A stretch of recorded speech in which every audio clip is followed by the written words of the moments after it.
প্রিয় দর্শক, আপনাদের সবাইকে স্বাগত জানাচ্ছি এনটিভির প্রতিদিনের আয়োজন স্বাস্থ্য প্রতিদিন অনুষ্ঠানে। আপনাদের সঙ্গে আছি আমি ডাক্তার সানজিদা হোসাইন। দর্শক, যে বিষয়টি নিয়ে আজ আমরা আলোচনা করব সেটি হচ্ছে শিশুদের ডায়রিয়ার সমস্যা। এই বিষয়টি নিয়ে আলোচনার জন্য আমাদের স্টুডিওতে আজ উপস্থিত আছেন একজন বিশেষজ্ঞ চিকিৎসক। চলুন আমরা পরিচিত হয়ে নেই আমাদের আজকের অতিথির সাথে। ডাক্তার কবির হোসেন 1970 সালের জানুয়ারিতে মাদারীপুর জেলায় জন্মগ্রহণ করেন। তিনি 1995 সালে শেরে বাংলা মেডিকেল কলেজ থেকে এমবিবিএস ডিগ্রি অর্জন করেন। এরপর তিনি চিকিৎসা বিজ্ঞানে উচ্চতর ডিসিএইচ ডিগ্রি লাভ করেন। বর্তমানে তিনি আরপি মেডিকেল এর শিশু বিভাগের কনসালটেন্ট হিসেবে কর্মরত আছেন। স্বাগত জানাচ্ছি। আপনাকে স্বাগত। যেটি আমরা আজকের বিষয় নির্ধারণ করেছি সেটি হচ্ছে শিশুদের ডায়রিয়া। তো বড়দের ডায়রিয়া এবং শিশুদের ডায়রিয়া দুটোর মধ্যে পার্থক্যটা কি সেটি আগে জানতে চাইব। বড়দের ডায়রিয়া যেটা হয় সেটা হলো বড়দের ডায়রিয়া আনকমন, কিন্তু ছোটদের ডায়রিয়া সাধারণত কমন। বড়দের ডায়রিয়া বড়দের যে প্রতিরোধ ক্ষমতা অনেক বেশি, কিন্তু শিশুদের প্রতিরোধ ক্ষমতা গাটে অনেক কম। আর শিশুরা না বুঝে অনেক জিনিস মুখে দিয়ে দেয়, ক্ষতিকর প্রভাবটা শিশুদের বেশি। শিশু না বুঝে অনেক জিনিস মুখে দিয়ে দেয়, যেটা বড়দের আমরা করি না। আমরা বড়রা সাধারণত বুঝে দেখে শুনে অনেক সময় খাই, কিন্তু শিশুরা সেটা বুঝে খায় না, যার জন্য বড়দের শিশুদের গাটের প্রবলেম বা পেটের সমস্যাটা বড়দের তুলনায় একটু বেশি থাকে। আচ্ছা, তো আপনাদের কাছে যখন ডায়রিয়াজনিত সমস্যা নিয়ে শিশুদের নিয়ে যখন বাবা মায়েরা আসছেন, তাদের প্রধান অভিযোগটা কি থাকে বা কি সমস্যাটা নিয়ে আসছে? প্রথম, আমার বাচ্চা পায়খানা অনবরত করছে, পায়খানা বন্ধ হচ্ছে না।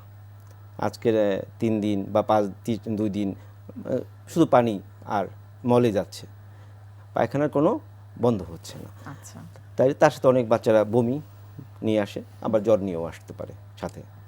ডায়রিয়ার সাথে বমি ইনভেরিয়েবল, সাথে জ্বরও থাকতে পারে। কতদিন ধরে এটি মানে চললে? আমাদের কাছে সাধারণত প্রথম দিনই চলে আসে। কারণ যখন একটা শিশুর ডায়রিয়া শুরু হয় তখন মা বাবা বা আশেপাশের লোক খুব আতঙ্কিত হয়ে যায় যে আমার বাচ্চা বোধহয় খুব। আর আমরা সবাই জানি যে ডায়রিয়া এবং ভমিটিং শরীরের পানি শূন্যতা তৈরি করে, শরীরকে খুব খুব দ্রুত নিস্তেজ করে ফেলে। এজন্য বাবা মাও খুব উদ্বিগ্ন থাকে এবং তারা খুব তাড়াতাড়ি নিয়ে আসে। প্রথম ডায়রিয়া সাধারণত প্রথম দিন অথবা দ্বিতীয় দিনেই আমরা রোগী বেশি পাই। আচ্ছা, কি পরামর্শ থাকে প্রাথমিকভাবে আপনাদের? আমাদের পরামর্শ, ডায়রিয়ার জন্য বাবা মার প্রাথমিকভাবে অ্যাসুরেন্স করে আমি মনে করি ডায়রিয়াতে প্রথম কাজ বাবা মাকে, যে আপনার বাচ্চার, কারণ সব প্রতিষ্ঠানে বা সব জায়গায় বা সব হাসপাতালে এটা পরীক্ষা করার উপায় নাই যে ডায়রিয়াটা স্টুলে ভাইরাল না ব্যাকটেরিয়াল। স্টুল কালচারে আমাদের সব জায়গায় ব্যবস্থা নেই। প্রাথমিকভাবে আমাদের কালার, হিস্ট্রি, পায়খানার স্মেল, মলের, এগুলো দেখেই আমাদের ধারণা করতে হবে বাচ্চাটার কী ধরনের ডায়রিয়া, এবং ওটা দেখেই আমরা বাবা মাকে অ্যাসিওর করব যে আপনার বাচ্চার এই ডায়রিয়া বা আপনার বাচ্চা পাতলা পায়খানা হচ্ছে, আপনি স্যালাইনি খাওয়াবেন এবং একটু অপেক্ষা করবেন। কাউন্সিলিং আমি মনে করি ডায়রিয়াতে এবং বাবা মার জন্য খুব ভালো একটা চিকিৎসা। আর তার সাথে যদি বমি থাকে তো আমরা বমির জন্য কিছু ওষুধ দিব। জ্বর থাকলে ইনভেস্টিগেশনের দরকার পড়ে কখন আপনাদের, বা পরীক্ষা নিরীক্ষার দরকার পড়ে কখন? ডায়রিয়াতে ইউজুয়ালি আপনি জানেন হয়তো বা ডায়রিয়া 7 ডেজ থাকলে সেটা নর্মালি ডায়রিয়া 7 ডেজ থাকে। মোর দ্যান 7 ডেজ সেটা আমরা বলি, বা মোর দ্যান 14 ডেজ সেটা বলি আমরা ক্রনিক ডায়রিয়া।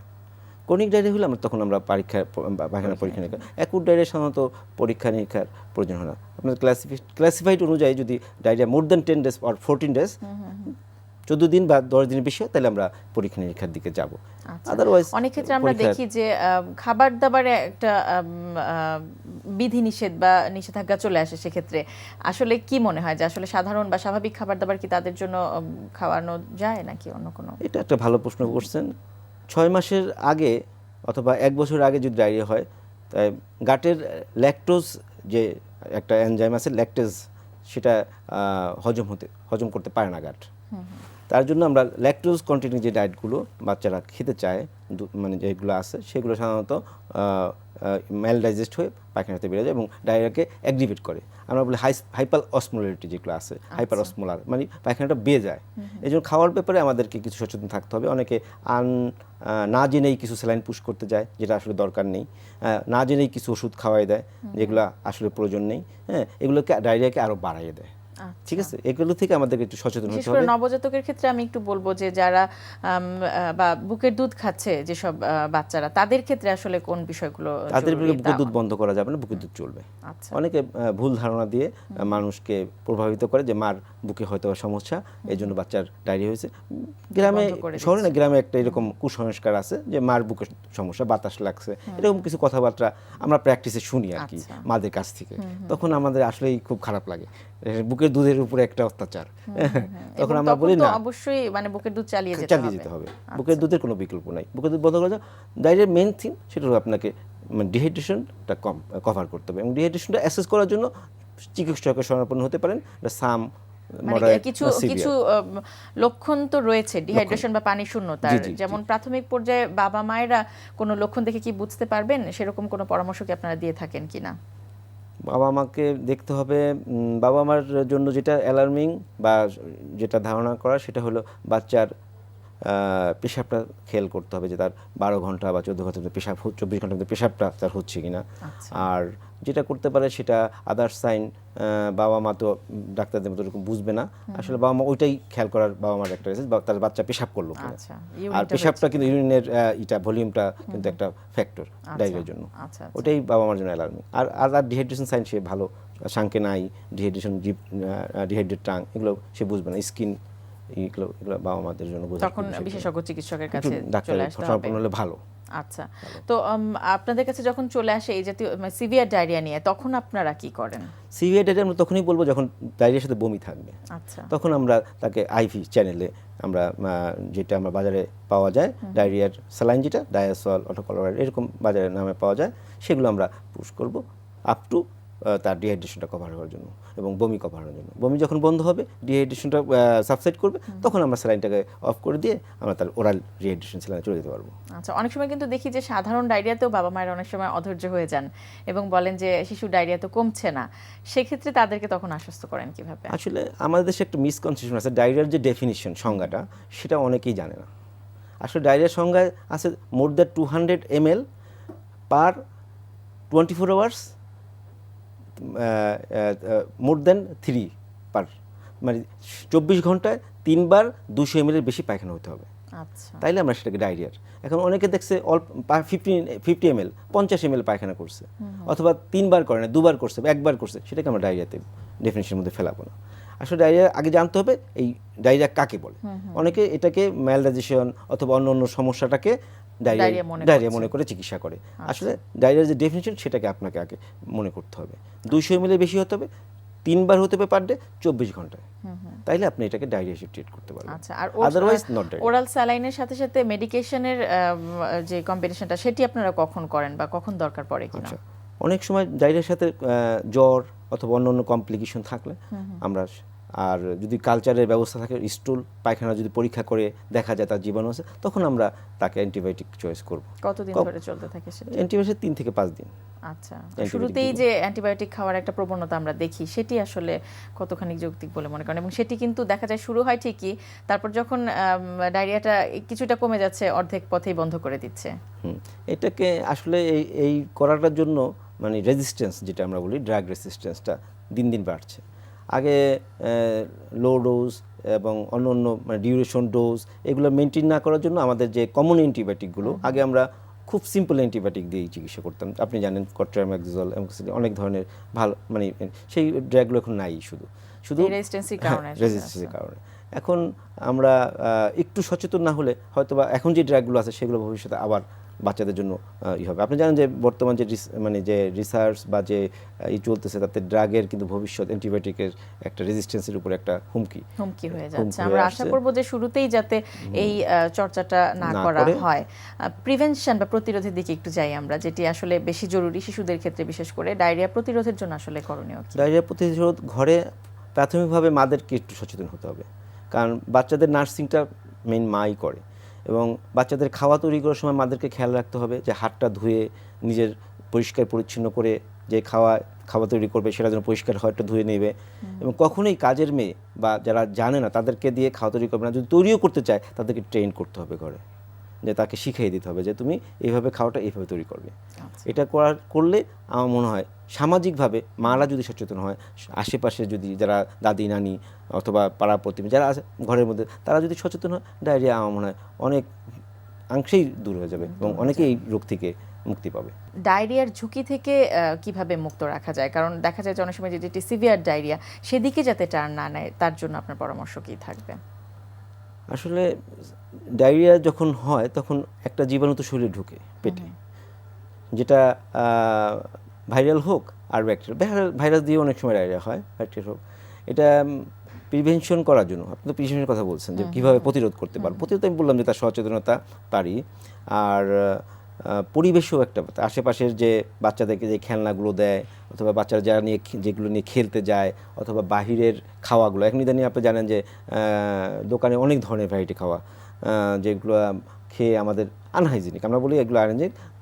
ছোটো ছোটো দোকানে অনেক ধরনের চানাচুর, তারপর দেখবেন আচার, চকলেট, পানিটা বিশুদ্ধ, হ্যাঁ অনেক এগুলো মানে হরহামেশা এই বাচ্চারা খায়। এবং যদি শুরু হয়ে যায় তাতে অবশ্যই যাতে স্যালাইনটা কন্টিনিউ করে। সামাজিক সচেতনতা এবং বাচ্চাদেরকে ঝুঁকিপূর্ণ খাওয়া, আমরা বলবো এটাকে ঝুঁকিপূর্ণ খাওয়া থেকে দূরে রাখতে হবে।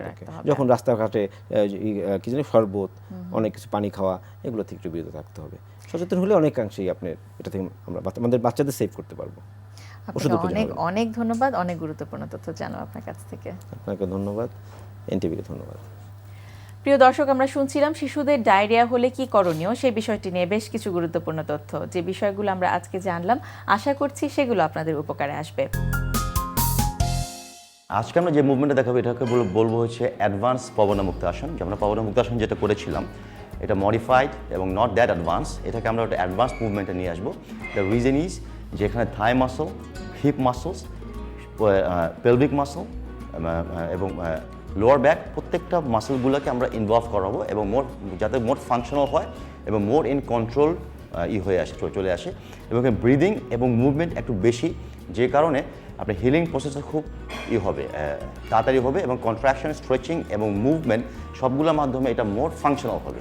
এখন দেখাচ্ছি এক্সারসাইজ আমরা কীভাবে করবো। রেডি? কারণ বেসিক্যালি সবসময় আমরা বলি যে এক্সারসাইজটার মাধ্যমে it's not only about the pain, it's not only about the healing of the disease. যেটা করতে হবে, you have to be more functional. কারণ যদি আপনি মোর ফাংশনাল না হন তাহলে বেসিক্যালি আপনার পেইন যদি নাও থাকে এবং আপনি যদি কমপ্লিটলি হিল অবস্থা থাকে, মানে এটা কোনো নেই, এটা কোনো মানে বেনিফিট হবে না। আমাদের যেটা হতে হবে, your body must be more functional. যদি ফাংশনাল হয় তাহলে আমরা বলবো ইউর ফিট। কারণ এমন শুধু না যে শুধুমাত্র আপনাকে সুস্থ করবো, আমাদের প্রয়োজন হচ্ছে you have to be more fit. Ready? Start. Okay, pavana mukta পজিশনে চলে যাবেন, একটা পাকে ধরলেন দুই হাত দিয়ে। ওকে, এখন খেয়াল করবেন মুভমেন্টটা। Okay, breathe in, leg stretched out. Okay, breathe out, go up. যখন যাবে নি স্ট্রেট, পা একদম এইভাবে স্ট্রেচড আউট থাকবে, তাহলে আপনার পুরো thigh muscle, hamstring muscle, lower back, pelvic muscle প্রত্যেকটা জিনিসটা অ্যাক্টিভ হবে। Okay, breathe in, breathe out. Okay. Again, breathe in, breathe out. Breathe in, breathe out. Okay, breathe in, breathe out. Breathe in, breathe out. Okay, change the leg. Okay. আবার দেখুন, breathe in, breathe out. Knee straight, yes. Breathe in, breathe out. Breathe in, breathe out. Breathe in. Okay, relax. Okay, এটাকে আমরা বলি হচ্ছে মোর advance modified Pawan মুক্তাসন। এটা যে জিনিসটা হচ্ছে আপনার পেলভিক মাসল, লোয়ার ব্যাক, হিপস, থাই মাসল, হ্যামস্ট্রিং মাসল প্রত্যেকটা মাসল ইনভলভমেন্ট হচ্ছে। এবং লোয়ার ব্যাক সবসময় দেখা যায় যে আমরা আপার বডি অথবা টোর্সো মুভমেন্টের মাধ্যমে লোয়ার ব্যাকটাকে আমরা বেন্ড করার চেষ্টা করি, কিন্তু আমরা এখানে চেষ্টা করছি যে আপনার লোয়ার বডি মুভমেন্টের মাধ্যমে যে কীভাবে লোয়ার ব্যাকটাকে আমরা একটু বেন্ড করতে পারি সামনে পিছে। এতে জিনিসটা যেটা হচ্ছে আপনার লোয়ার ব্যাকটা মোর ফাংশনাল হচ্ছে। তার মানে কি হচ্ছে, ইটস নট অনলি মানে পেইনটা যে রিলিফ হচ্ছে তা না, এর সাথে যে জিনিসটা হচ্ছে আপনার হিলিং প্রসেসটা কিন্তু খুব মানে ফাস্টার হচ্ছে। এবং এর সাথে যে জিনিসটা হচ্ছে আপনার লোয়ার ব্যাকের ফিটনেস লেভেলটা বাড়ছে। এতে যেটা আমরা বলবো যে ইউল বিকাম মোর ফাংশনাল। কারণ মোর ফাংশনাল হলে যে জিনিসটা হবে, এটা নর্মাল যে একজন সুস্থ লোক যে কাজটা করতে পারে, আমরা করবো কি, আমরা চেষ্টা করবো উইল গো মোর ফার্দার। তার মানে কি আপনি শুধু সুস্থ হবেন না, you have to be more functional, মানে ইউল বিকাম মোর ফিট। প্রিয় দর্শক, নবজাতক শিশুর কি খাবার খাওয়া উচিত, চলুন শুনে নেই একজন পুষ্টিবিদের কাছ থেকে। নবজাতক হচ্ছে এই মাত্র জন্মগ্রহণ করা থেকে শুরু করে যে বাচ্চাটা, এই বাচ্চাটা যখন মায়ের পেট থেকে আসে তখন প্রথম যে খাবারটা তার শরীরের জন্য দরকার সেটা হচ্ছে মায়ের শাল দুধ। শাল দুধ বা কলেস্ট্রাম এমনই একটা খাবার যে এই বাচ্চার জীবনের প্রথম এবং সবথেকে মূল্যবান, সবথেকে পুষ্টির খাবারটা। সাধারণত একটা বাচ্চা জন্মগ্রহণের পরে প্রথম 6 ঘন্টা এই শাল দুধটা থাকে, এবং একটা বাচ্চা নবজাতক থেকে শুরু করে বাচ্চার 6 মাস বয়স পর্যন্ত শুধুমাত্র exclusive breast feeding, that means 0 থেকে 6 মাস বয়স পর্যন্ত বাচ্চা শুধুমাত্র বুকের দুধ খাবে মায়ের। এই সময় বাচ্চা এমনকি পানিরও প্রয়োজন হয় না যদি মা পর্যাপ্ত পরিমাণে পানি খেয়ে থাকেন। যদি এমন হয় এই সময়টা মায়ের পুষ্টি এবং বাচ্চার ক্ষেত্রে সমান পরিমাণে বুকের দুধ পর্যাপ্ত পরিমাণে পেতে হয়, তাকে মাকে যে খাবারটা দিতে হয় সেটাকে আমরা বলি ল্যাকটেটিং ডায়েট। সাধারণত প্রেগনেন্সির শেষ সময়টাতে যে খাবারটা মা পেয়েছিলেন তার থেকে আরেকটু বেশি খাবার, 300 ক্যালোরি খাবার মাকে এই প্রসূতিকালীন অর্থাৎ ল্যাকটেটিং ডায়েটটাতে অ্যাড করতে হবে। কিন্তু সেটা হতে হবে হাই ক্যালোরি, হাই প্রোটিন, এবং মাকে প্রচুর পরিমাণে ফ্লুইড নিতে হবে। নবজাতকের ক্ষেত্রে যে জিনিসটা সেটা হচ্ছে মাকে বাচ্চা যত তাড়াতাড়ি বুকের দুধ দিতে পারবে তত মা এবং বাচ্চার সঙ্গে কিন্তু চমৎকার একটা গুড রিলেশন হয়। এবং বুকের দুধ বাচ্চাকে দেওয়ার কিন্তু একটা টেকনিক আছে। সাধারণত বুকের দুধে প্রোটিন, কার্বোহাইড্রেট, ফ্যাটের একটা রেশিও থাকে, যাতে কমপ্লিট বাচ্চা 3টাই পেয়ে থাকে। সেই কারণে মাকে একদম সঠিক ওয়েতে ব্রেস্ট ফিডিংটা করাতে হবে। যে একটা বাচ্চা সে খুব ব্যস্ত আছে, ওয়ার্কিং লেডি, তাড়াতাড়ি তাকে ব্রেস্ট ফিডিং করিয়ে চলে গেলাম, তা কিন্তু না। এখানে একটা বিশাল বিষয় হচ্ছে, সাধারণত আমাদের দেশে এখন ওয়ার্কিং লেডিরা অনেক বেশি। একটা মা চাকরিও করতে যাচ্ছেন, তার অফিসে যেতে হবে, এদিকে বাচ্চা বুকের দুধ কীভাবে এক্সক্লুসিভ 6 মাস করবে? কারণ গভর্নমেন্ট আমাদের 6 মাস দিয়েছে, অনেক পাবলিক বা কর্পোরেট লেভেলে হয়তো 6 মাস নাই, তখন সে কী করবে? সাধারণত নিয়ম হচ্ছে যে যখন বাচ্চাকে সে ব্রেস্ট ফিড ঘরে বসে করাচ্ছিল, সে ওই সাথে কিছুটা ব্রেস্ট মিল্ক যদি ধরে রাখতে পারে, এইভাবে যদি ধরে রাখতে সে 24 ঘন্টাও কিন্তু ব্রেস্ট মিল্ক ফ্রিজে রেখে খাওয়ানো সম্ভব। ওটা গরমের দরকার হয় না। গরমটা কিভাবে করতে হবে, একটা উষ্ণ পাত্রের ভেতরে গরম পানি রেখে তার ভেতরে যদি কাপে ব্রেস্ট মিল্কটা রেখে অন্য কোনো পাত্রে রেখে তার ভেতরে সামান্য কিছুক্ষণ রেখে দেয়, এটা ওয়ার্ম হয়ে যাবে। এবং এটা চেক করে তারপরে বাচ্চাকে ওই বুকের দুধটা দিতে হবে। ফলে কিন্তু 6 মাস পর্যন্ত প্রত্যেকের পক্ষে সম্ভব এক্সক্লুসিভ ব্রেস্ট ফিড করানো। এবং এটা ভীষণ গুরুত্বপূর্ণ যে বাচ্চারা 6 মাস পর্যন্ত বুকের দুধ খায়, সেই বাচ্চাদের বুদ্ধিবৃত্তি, তাদের শারীরিক গঠন, তাদের উচ্চতা সব কিছু চমৎকার হয়। এবং এদের অন্যান্য যে বাচ্চারা যারা মায়ের দুধ 6 মাস পান না, এই বাচ্চাদের তুলনায় অনেক বেশি আইকিউ শার্প হয়। প্রিয় দর্শক, স্বাস্থ্য প্রতিদিনের আজকের হেলথ টিপস। চোখে কোনো কিছু লাগলে পানির ছাপটা দিন। কোনো অবস্থায় চোখ রগড়াবেন না, এতে নানা জটিলতা দেখা দিতে পারে।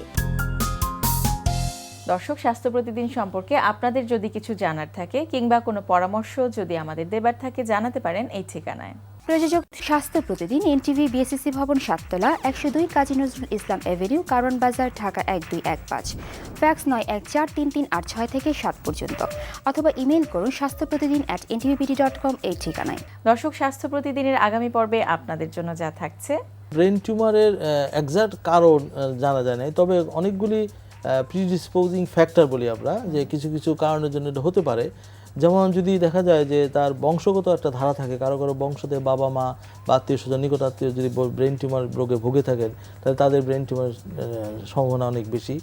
বা যদি ঘন ঘন এক্সরে বা রেডিয়েশন যদি নেওয়া হয়, তাহলে দেখা যায় কারো কারো ব্রেন টিউমার হয়। আর কোনো কোনো ক্ষেত্রে কতগুলি রোগ আছে, যেরকম নিউরোফাইব্রোম্যাটোসিস, শরীরে অনেকগুলি দানা দানা থাকে, এই ধরনের মানুষের কিছু কিছু ব্রেন টিউমার হয়ে থাকে। তো এইগুলি মোটামুটি এই সমস্ত কারণের জন্য ব্রেন টিউমার হয়। তবে বেশিরভাগ ক্ষেত্রেই দেখা যাচ্ছে যে ব্রেন টিউমারের অধিকাংশ কারণেই জানা যায় না। প্রিয় দর্শক, বিশ্বের যে কোনো প্রান্ত থেকে যে কোনো সময় এনটিভিতে সম্প্রচারিত আপনাদের পছন্দের অনুষ্ঠান স্বাস্থ্য প্রতিদিন দেখতে চাইলে ভিজিট করুন আমাদের পূর্ণাঙ্গ ওয়েব পোর্টাল www.ntvbd.com। আজ এই পর্যন্তই। সবাই ভালো থাকুন, সুস্থ থাকুন। আগামীকাল আবারও দেখা হবে ঠিক একই সময় এনটিভির পর্দায়।